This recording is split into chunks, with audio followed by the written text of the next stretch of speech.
ونصلي ونسلم على رسوله الكريم أما بعد فأعوذ بالله من الشيطان الرجيم بسم الله الرحمن الرحيم قال الله تبارك وتعالى في القرآن المجيد والفرقان الحميد يا أيها الذين آمنوا لا ترفعوا أصواتكم فوق صوت النبي صدق اللہ مولانا العظیم وصدق رسولہ النبی الکریم۔ یہ اہل علم کا اجتماع ہے اور آپ جانتے ہیں کہ میری ہر روز کسی نہ کسی اجتماع سے یا عوامی اجتماع یا کسی نہ کسی جگہ پر ایسا حاضری ہوتی رہتی ہے، لیکن میں رات سے پریشان تھا کہ یہ اہل علم کا اجتماع ہے،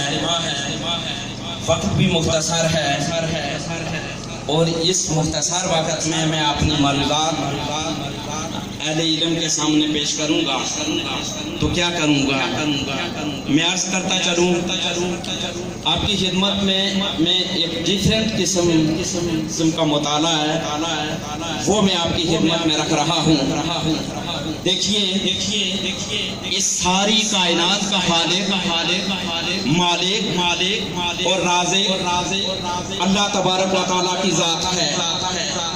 اس نے جہاں پر ہزارہا مخلوقات کو زندگی عطا کی، اس نے اشرف المخلوقات انسان کو بھی زندگی عطا کی، اور میں عرض کرتا چلوں کہ اس نے انسانوں کی بھلائی کے لیے، انسانوں کی بہتر تعلیم و تربیت کے لیے، بہتر زندگی گزارنے کے لیے اس نے انبیاء کرام کو بھیجا، اور پھر اللہ تبارک و تعالیٰ نے سب سے آخر میں خاتم الانبیاء حضور تاجدار کائنات صلی اللہ علیہ وآلہ وسلم کو مبعوث فرمایا۔ آپ کے قلب اطہر پر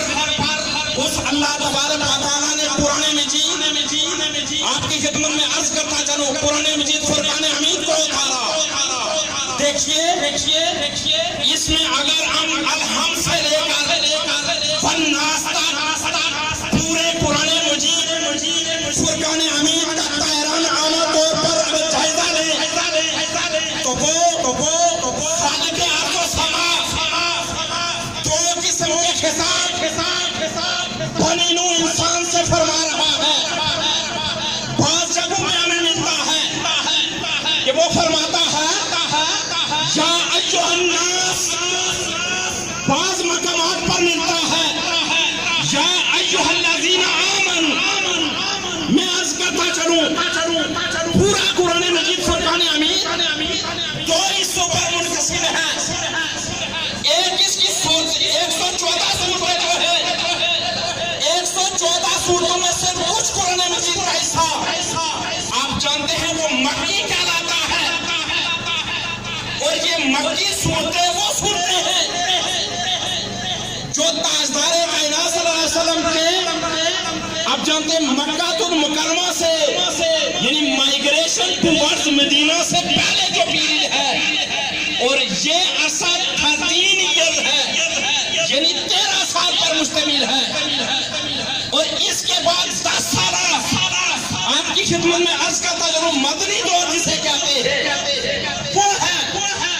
ہم دیکھتے ہیں کہ پورے قرآن مجید فرقان حمید پر نظر ڈالے تو یا ایھا الناس کا جو کتاب ہے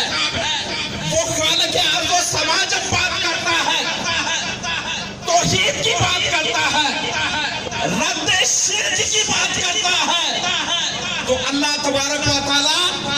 بنی نوح انسان سے جب خطاب فرماتا ہے، ان کو ایڈریس کرتا ہے تو فرماتا ہے یا ایھا الناس۔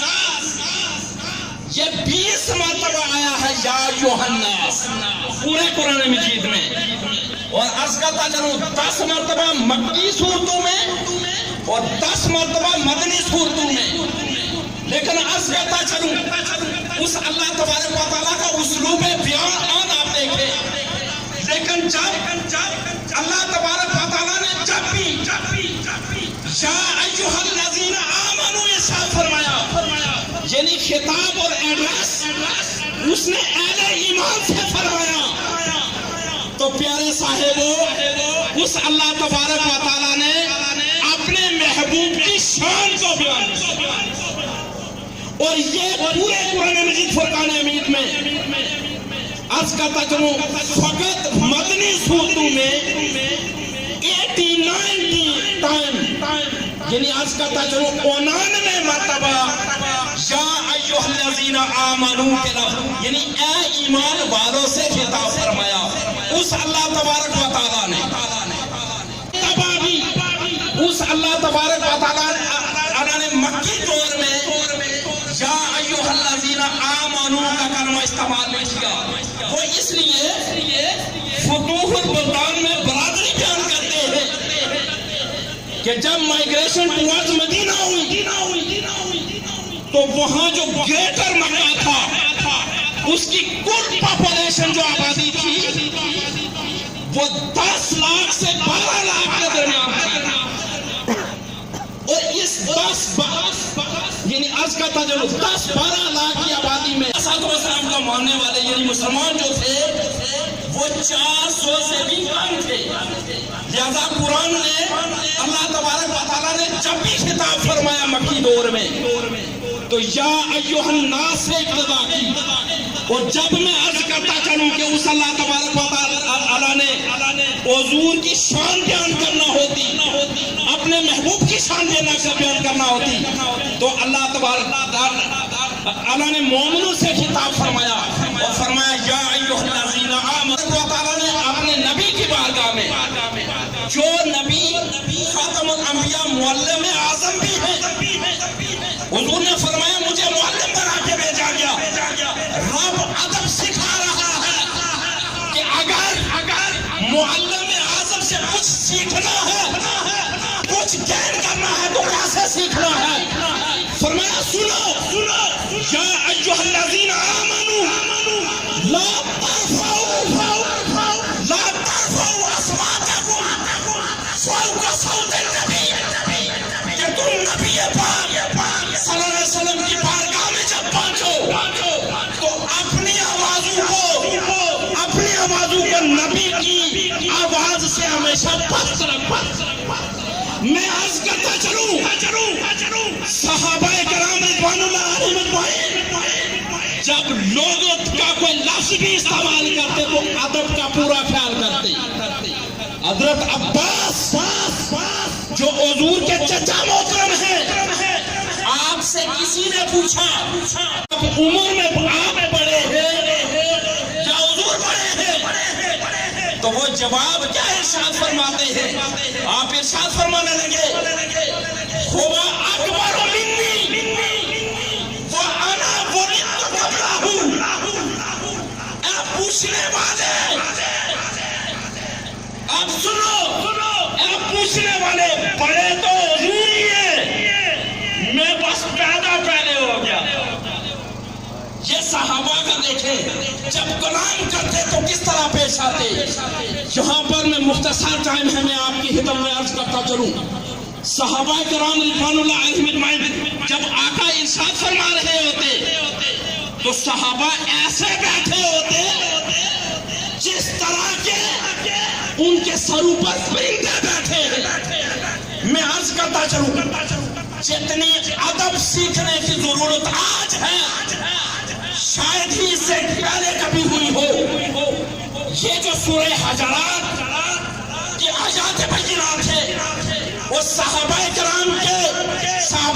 کے وہ آداب جو آقا کی بارگاہ میں وہ بجا لاتے تھے۔ میں عرض کرتا چلوں آپ کی خدمت میں عرض کرتا چلوں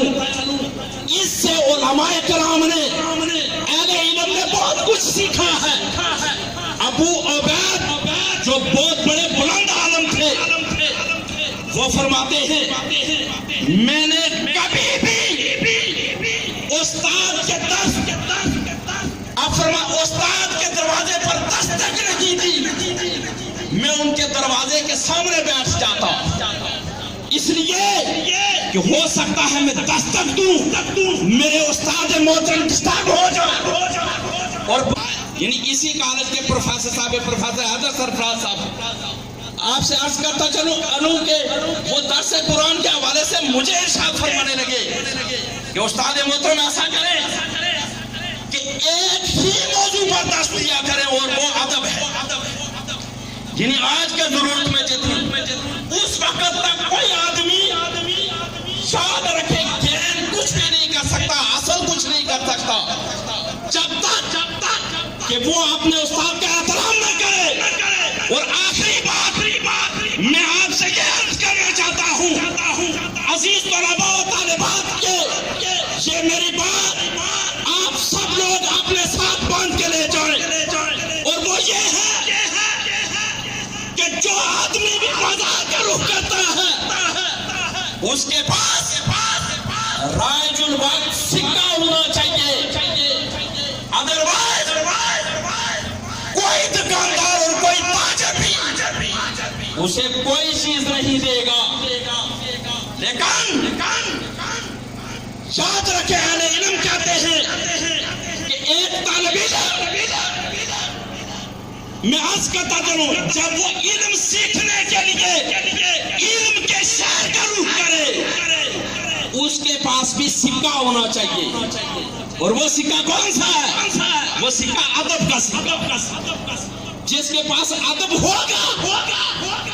وہ بہت سارا سامان یہاں سے لے جانے میں کامیاب ہو جائے گا. آپ ہر روز اس محاضرہ علمی میں آتے ہیں, سیکھنے کی غرض سے آتے ہیں. میں عرض کرنا چاہتا ہوں کہ یاد رکھیں ادب کو نہ بھولیں. والدین کا ادب, اساتذہ کا ادب, بڑوں کا ادب. اس لیے کہ جن آقا علیہ السلام کا ہم میلاد منا رہے ہیں ان کا ارشاد پاک ہے کہ جو ہمارے چھوٹوں پر رحم نہیں کرتا اور بڑوں کا ادب نہیں کرتا, آقا نے فرمایا لیسا من